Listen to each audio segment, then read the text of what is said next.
ಹೇಳಕ್ ಹೋದ್ರೆ ಬೇಕಾದಷ್ಟು ವಿಷಯ ಇದೆ. ಅಲ್ಲ ಸರ್, ಚೆಲುವರಾಯಸ್ವಾಮಿ ಸೇರಿದಂತೆ ಒಕ್ಕಲಿಗರ ಶಾಸಕರೆಲ್ಲ ಡೆಲ್ಲಿಗೆ ಹೋಗಿ ಪರೇಡ್ ಮಾಡಿ ಮುಖ್ಯ ಇವರೆಲ್ಲ ಭೇಟಿ ಹೈಕಮಾಂಡ್ ಅವರು ಹೋಗಿ ಡೆಲ್ಲಿಗೆ ಹೋಗಿದ್ದಾರೆ. ಎಲ್ಲಾರು ಡೆಲ್ಲಿನಲ್ಲಿ ನಾವೇನ್ ಮಾಡಿದೀವಿ ಅಂತ ಅಂದ್ರೆ ಬಂದ ಹೇಳಿದ್ರ, ಇಲ್ಲಿ ಏನಾದ್ರು ಎಕ್ಸ್ಕರ್ಷನ್ ಹೋಗಿದ್ರು ಎಲ್ಲಿ ಹೋಗಿದ್ರು ನನಗೇನು ಗೊತ್ತು. ಒಕ್ಕಲಿಗರಿಗೆ ಪ್ರಾಧಾನ್ಯತೆ ಕೊಡಬೇಕು ಅಂತ ಹೇಳಿ ಕೇಳಿದ್ದಾರೆ. ಇಲ್ಲಿ ನೋಡಿ, ಒಕ್ಕಲಿಗರ ಪ್ರಾಧಾನ್ಯತೆ ಅಲ್ಲ, ಕರ್ನಾಟಕ ನಾಡಿನ ಪ್ರತಿ ಜನತೆಗೆ ಪ್ರಾಧಾನ್ಯತೆ ದೊರಕಬೇಕು.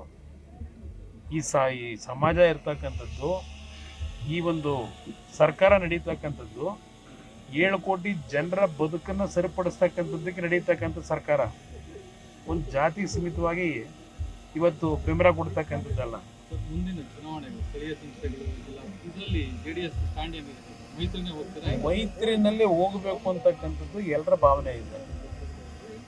ಆದರೆ ಸ್ಥಳೀಯ ಸಂಸ್ಥೆ ಚುನಾವಣೆಗಳಲ್ಲಿ ಒಂದೊಂದು ಬಾರಿ ಪೈಪೋಟಿ ಏನಿರ್ತದೆ, ಕೆಲವು ಸ್ಥಳೀಯವಾಗಿ ಕೆಲವು ನಿರ್ಧಾರಗಳನ್ನು ಮಾಡ್ತಕ್ಕಂಥದ್ದು ಈಗಿನ ಒಂದು ರಾಜಕಾರಣದಲ್ಲಿ ನಾವು ನೋಡಿದ್ದೀವಿ. ಆದರೆ ವಿಧಾನಸಭೆಯ ಚುನಾವಣೆಗಳು, ಲೋಕಸಭೆ ಚುನಾವಣೆಗಳು ಬಂದಾಗ ನಾವು ಮೈತ್ರಿ ಅಂತಕ್ಕಂಥದ್ದು ಏನಿದೆ ಗಟ್ಟಿಯಾಗಿ ನಿಂತು ಕೆಲಸ ಮಾಡ್ತಾರೆ. ಸ್ಥಳೀಯ ಸಂಸ್ಥೆ ಚುನಾವಣೆಗಳು ನಡೀತಾ ಇದೆಯಾ ನಡೆಸ್ತಾರ ಅನ್ನೋದು ಇನ್ನೂ ಡೌಟ್ ಪಡ್ತಾ ಇದ್ದೀವಿ. ನೀವೇನು ಹೇಳ್ತಿದ್ದೀರಿ ಅದ್ರಲ್ಲಿ ಸಂಶಯ ಇಲ್ಲ.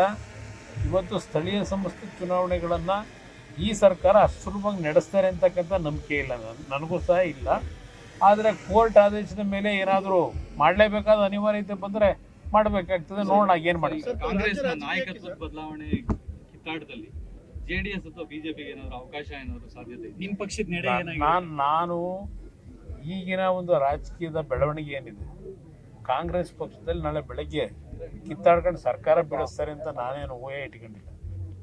ನನಗೇನು ಆ ಒಂದು ಭ್ರಮೆನೂ ಇಲ್ಲ. ಏಕೆಂದರೆ ಕಾಂಗ್ರೆಸ್ ಪಕ್ಷ ಈಗ ಯಾವ ರೀತಿ ಇದೆ ಅಂತಕ್ಕಂಥದ್ದು ಎಲ್ರಿಗೂ ಗೊತ್ತಿದೆ. ಈ ಕರ್ನಾಟಕದಲ್ಲಿ ನಡೀತಿರತಕ್ಕಂಥ 2.5 ವರ್ಷದ ಇವರು ಮುಖ್ಯಮಂತ್ರಿಯ ಸ್ಥಾನದ ಬಗ್ಗೆನೇ ಎಲ್ಲರ ಗಮನ ಇವತ್ತೇನು ಸೆಳೀತಾ ಇದ್ದಾರೆ. ಆ ಮುಖ್ಯಮಂತ್ರಿಯ ಕುರ್ಚಿಗೆ ಎಷ್ಟೇ ಪೈಪೋಟಿಗಳಿದ್ರು ಸಿಕ್ಕದಂಥ ಅವಕಾಶವನ್ನು ಬಿಡೋದು ಬೇಡ, ಎಷ್ಟು ದೋಚಬೇಕೋ ದೋಚೋಣ ಅನ್ನೋದಕ್ಕೋಸ್ಕರವಾಗಾದರೂ ಮುಖ್ಯಮಂತ್ರಿಗಿರಿ ಸಿಗದೇ ಇದ್ದರೂ ಸಿಕ್ಕಿರತಕ್ಕಂಥದ್ರಲ್ಲೇ ಲೂಟಿ ಮಾಡೋಣ ಅಂತಕ್ಕಂಥ ಭಾವನೆ ಇಟ್ಕೊಂಡಿದ್ದಾರೆ. ಅದರಿಂದ ಸರ್ಕಾರ ಅಸುಲಭ ಹೋಗುತ್ತೆ ಅಂತ ನಾನೇನು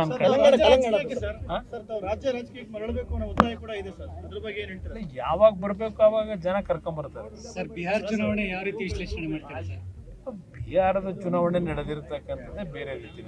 ಅಲ್ಲಿ ನಿತೀಶ್ ಕುಮಾರ್ ಅವರ 20 ವರ್ಷ ಸುದೀರ್ಘ ರಾಜಕಾರಣದಲ್ಲಿ ಜನಸಂಪರ್ಕದಲ್ಲಿ ಅವರು ಇರ್ತಕ್ಕಂಥದ್ದು, ಒಳ್ಳೆ ಆಡಳಿತ ಕೊಟ್ಟಂತ ಹಿನ್ನೆಲೆಯಲ್ಲಿ ಅಲ್ಲಿಯ ಒಂದು ಚುನಾವಣಾ ಪ್ಯಾಟರ್ನ್ ಬೇರೆ, ಕರ್ನಾಟಕದಲ್ಲಿ ನಡೆಯತಕ್ಕಂಥ ಚುನಾವಣಾ ಒಂದು ಸಿಸ್ಟಮ್ ಮುಂದಿನ ದಿನಗಳಲ್ಲಿ ಬೇರೆ ಇದೆ.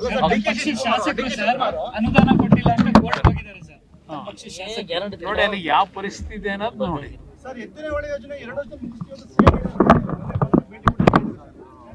2013ರಲ್ಲಿ ನಾನು ಬಹುಶಃ ನಿಮಗೆ ನೆನಪಿಸ್ಕೊಡ್ತೀನಿ.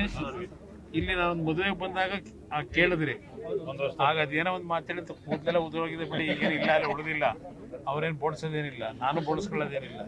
ಆದ್ರೆ ಅವತ್ತೇನು ಹೇಳಿದ್ದೆ ಅನ್ನೋದು ಜ್ಞಾಪಕ ಮಾಡ್ಕೊಡ್ತೀನಿ. 10 ವರ್ಷ ಆಗೋಯ್ತು, 10 ವರ್ಷ ಆಗೋಯ್ತು. 2 ವರ್ಷ ಅವತ್ತು ಹೇಳಿದ್ರು, ಈ ಮುಂದಿನ 2 ವರ್ಷವೂ ನಿಮಗೆ ಇದನ್ನೇ ಹೇಳ್ತಾರೆ. ನೀರು ಬರ್ತಕ್ಕಂಥದ್ದು ಅನುಮಾನ ಅಂತೂ ನನಗಂತೂ ನಿರ್ಭೀತ, ನಿಷ್ಪಕ್ಷಪಾತ, ವಿಶ್ವಾಸಾರ್ಹ ಸುದ್ದಿಗಳಿಗೆ ಮತ್ತೊಂದು ಹೆಸರಾಗಿರುವ ನ್ಯೂಸ್ 18 ಕನ್ನಡ ಈಗ ಆಪ್ನಲ್ಲೂ ಲಭ್ಯವಿದೆ.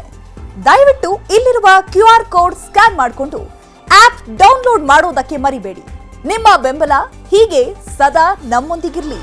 ಧನ್ಯವಾದ.